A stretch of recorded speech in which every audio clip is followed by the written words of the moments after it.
O Pluto, que fim levou, zagueiro que brilhou no Flamengo, Roma e seleção brasileira. A história do tetracampeão Aldair. Cria do Mengão e amado em Roma pelos 13 anos de dedicação ininterrupta ao clube, homem calmo e tímido, vivendo entre o povo sangue quente. Destacou-se na posição que mais produz ídolos. Às vésperas da Copa do Mundo de 94, nos Estados Unidos, o zagueiro sofreu uma lesão no joelho. Operado, voltou aos treinamentos. Mas para surpresa geral, quando saiu a convocação, seu nome não foi anunciado. Em 2 de junho de 2003, foi celebrado o Dia de Aldair no Estádio Olímpico em Roma. A partir de então, o número 6 não foi mais vestido por ninguém e sua camisa foi aposentada. No vídeo de hoje, vamos falar de superação, determinação e, acima de tudo, lealdade. Vamos conhecer um pouco mais do nosso zagueiraço Aldair.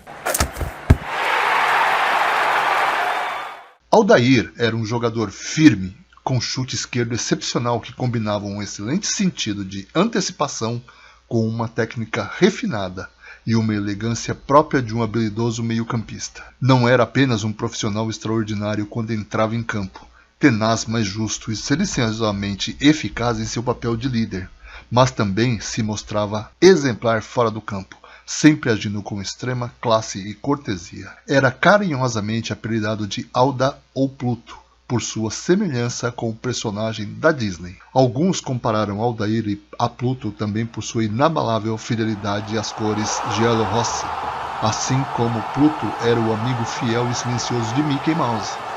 Aldair era de fato um jogador silencioso que decidiu permanecer fiel a Roma no auge de sua carreira, quando poderia ter vestido o manto de qualquer equipe europeia. Aldair Nascimento dos Santos nasceu em 30 de novembro de 1965 em Ilhéus, na Bahia. Aos 16 anos de idade, Aldair jogava peladas pelo Rio de Janeiro, até que foi notado pelo Juarez dos Santos, ex-jogador do Flamengo. Isso o levou para a Gávea em 1982. Dessa forma ficou na base do rubro-negro. Aldair não deixou escapar a oportunidade e assinou seu primeiro contrato como profissional em 86, estreando no Maracanã no clássico contra o Botafogo e jogando ao lado de jogadores como Zinho, Bebeto e Jorginho. Campeão carioca do mesmo ano, começava ali a promissora carreira do zagueiro, que se apresentaria ao Brasil com mais propriedade no ano seguinte. Embora na reserva da dupla titular formada por Leandro e Edinho, foi campeão brasileiro de 1987. Ainda jovem, mas com futebol espantosamente maduro, Aldair mostrou que ele era realmente durante a Copa União. Além do zagueiro, o time rubro-negro tinha jogadores como Zé Carlos, Jorginho, Leandro, Edinho, Leonardo, Andrade, Zico, Renato Gaúcho, Bebeto e Zinho. Xodó da torcida, Aldair se tornou um dos principais jogadores do time e uma grata revelação do clube da Gávea ao futebol brasileiro. Ele jogou 3 temporadas pelo Flamengo, acumulando 185 jogos e vencendo um título nacional e um regional. Benfica. Suas atuações não passaram despercebidas aos olhos das equipes europeias, e foi assim que em 89, Sven Eriksson, recém-chegado ao comando do Benfica vindo da Roma, o chamou para se juntar a ele em Lisboa. No início hesitou, mas acabou aceitando a oferta de Eriksson. Aldair Nascimento dos Santos, com quase 24 anos, nasceu em Ilhéus, Bahia, no Brasil. Ilhéus, onde, e de acordo com Jorge Amado, aconteceu a história de Gabriela. Aldair esse vem para o Benfica e para o lugar de Moser. Chegou esta manhã, assinou pelo Benfica e regressa dentro de dias ao Brasil para prosseguir os trabalhos da seleção.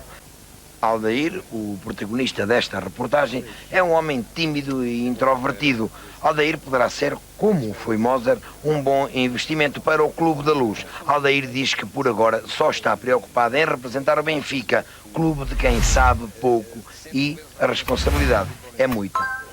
Responsabilidade, acho que a gente tem a nossa vida inteira. Acho que a gente tem que ser responsável com o nosso compromisso. Eu acho que eu tenho um compromisso muito sério pela frente, que é substituir um grande jogador, que é o Moser, aqui no Benfica. Espero que eu possa render meu futebol todo, suspender a altura. Logo de cara, Aldair ganhou a titularidade e fez dupla com o compatriota Ricardo Gomes.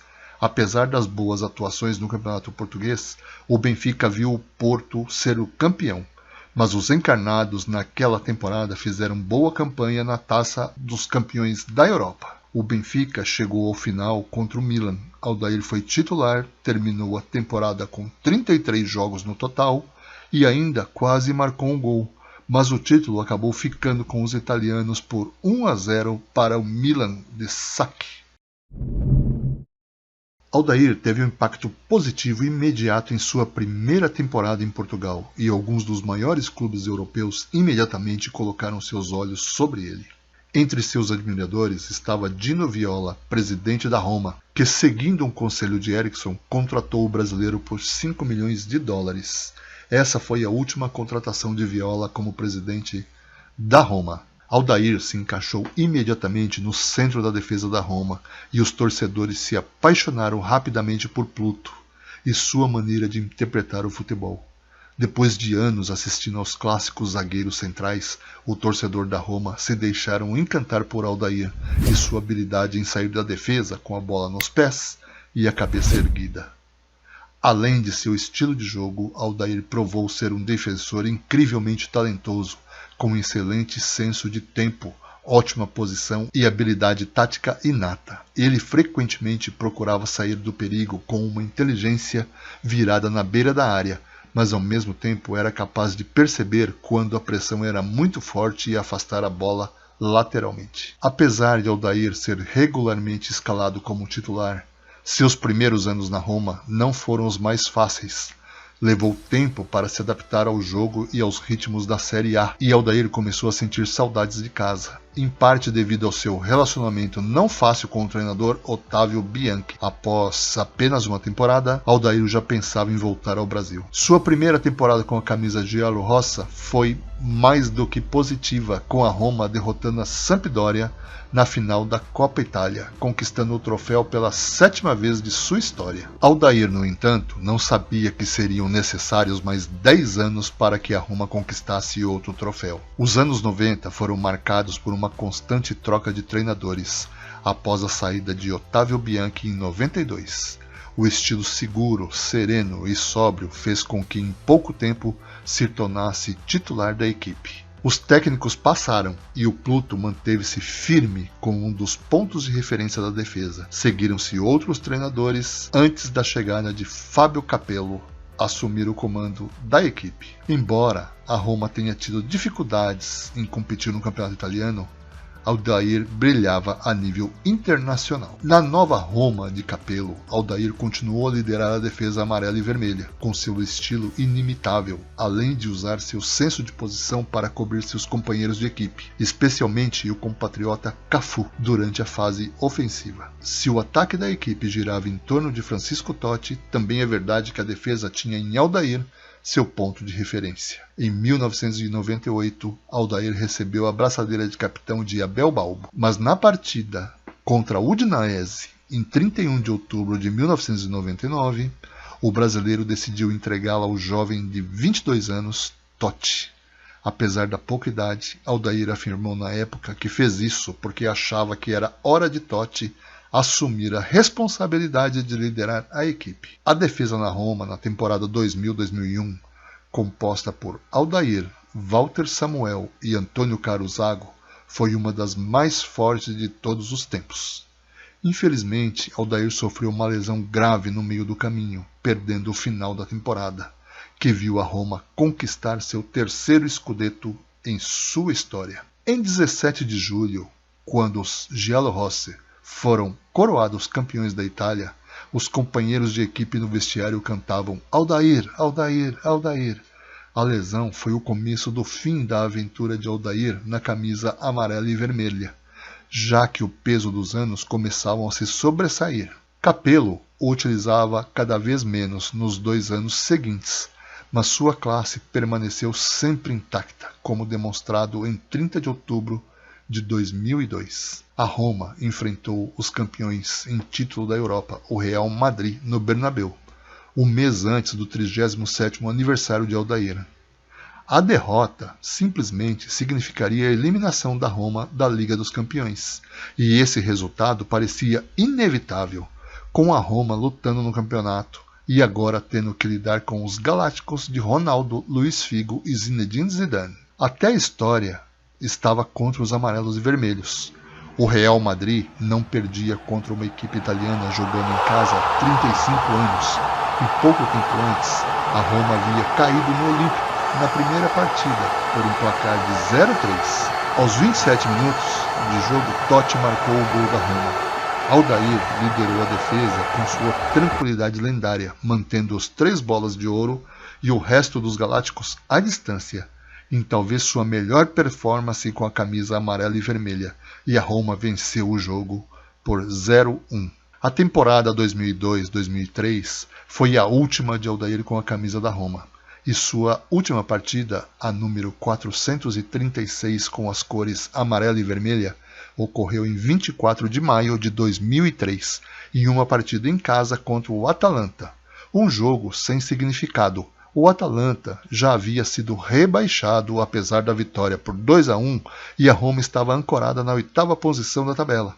Mas foi a oportunidade para Pluto e os torcedores amarelos e vermelhos se despedirem uma última vez, uma volta olímpica recebida com aplausos estrondosos do estádio, misturado com lágrimas dos torcedores e do próprio jogador. Após essa partida, a pedido dos torcedores, a Roma deixou de usar a camisa número 6 que foi aposentada no clube da Roma. Isso sendo quebrado uma década depois a pedido do próprio Aldair, mas que demonstra muito a afeição, o carinho da torcida e da equipe por esse gigante. Com a saída da Roma, ele tinha propostas em mãos para ficar na Itália, mas resolveu jogar a Série A2 no Genoa, porque assim não enfrentaria a Roma. Fez 17 partidas e chegou a se aposentar, mas após repensar ainda volta e joga por Rio Branco do Espírito Santo e o pequeno time Murata, onde encerrou a carreira em 2010,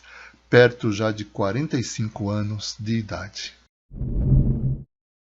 Em março de 89, o técnico Sebastião Lazzaroni decidiu convocar Aldair para jogos preparatórios.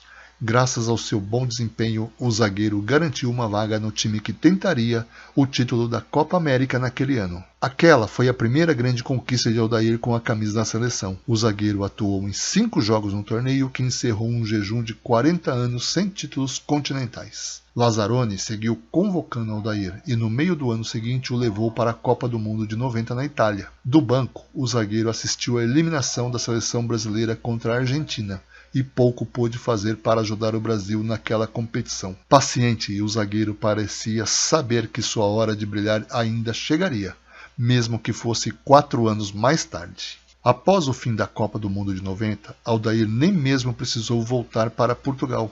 Ficou na Itália mesmo, onde passou a defender as cores da Roma. No clube italiano, o zagueiro viveu a melhor fase de sua carreira, mas nem mesmo sua boa forma na Roma garantiu uma vaga na seleção. Às vésperas da Copa do Mundo de 94 nos Estados Unidos, o zagueiro sofreu uma grave lesão no joelho. Operado, voltou aos treinamentos especificamente para se colocar à disposição do técnico Carlos Alberto Parreira. Mas quando a convocação foi anunciada, Aldair não ouviu seu nome. E o que era uma ducha de água fria para Aldair se transformou em uma grande oportunidade. Às semanas da estreia da seleção no Mundial, o zagueiro Mozart foi cortado e Parreira convocou Aldair para substituí-lo. Com as lesões de Ricardo Gomes e Ricardo Rocha, o zagueiro da Roma fez parte da dupla de zaga titular da seleção brasileira na Copa do Mundo de 94. Ao lado de Márcio Santos, que estava na convocação original, Aldair mostrou todos os seus predicados com classe, vigor físico e muita técnica. Deu segurança ao sistema defensivo do Brasil e cumpriu um papel importantíssimo na conquista do Tetra. Após o título, Aldair se tornou um ídolo nacional e conquistou seu espaço na seleção. O zagueiro ainda disputou mais um Mundial, de 98 na França, quando também foi titular. Depois da Copa de 94, Aldair ainda conquistou com a seleção brasileira a Copa Umbro em 95, a Copa América de 97 e a Copa das Confederações também em 97. Durante as eliminatórias para a Copa do Mundo de 2002, Aldair encerrou sua passagem pela seleção. Ao todo foram 87 jogos com 64 vitórias, 20 empates e apenas 3 derrotas, números que traduzem bem a importância de Aldair para a equipe. Aldair desenvolveu seu futebol no velho continente. Sua carreira foi praticamente toda no exterior, em uma época que não tínhamos oportunidade de acompanhar tanto o futebol na gringa. E você, torcedor, já conhecia a história desse zagueiraço Aldair? Deixe nos comentários se sim ou não, e vamos mostrar como somos privilegiados de termos personagens assim para recordar. Obrigado por assistir o vídeo até o final, e se gosta desse tipo de conteúdo, considere se inscrever no canal e ativar o sininho das notificações, assim você será avisado em primeira mão sempre que postarmos novos vídeos. E falando em craques de antigamente, aí na sua tela desfilam craques de primeira grandeza. Escolha o próximo vídeo e nos vemos lá em seguida. Até já!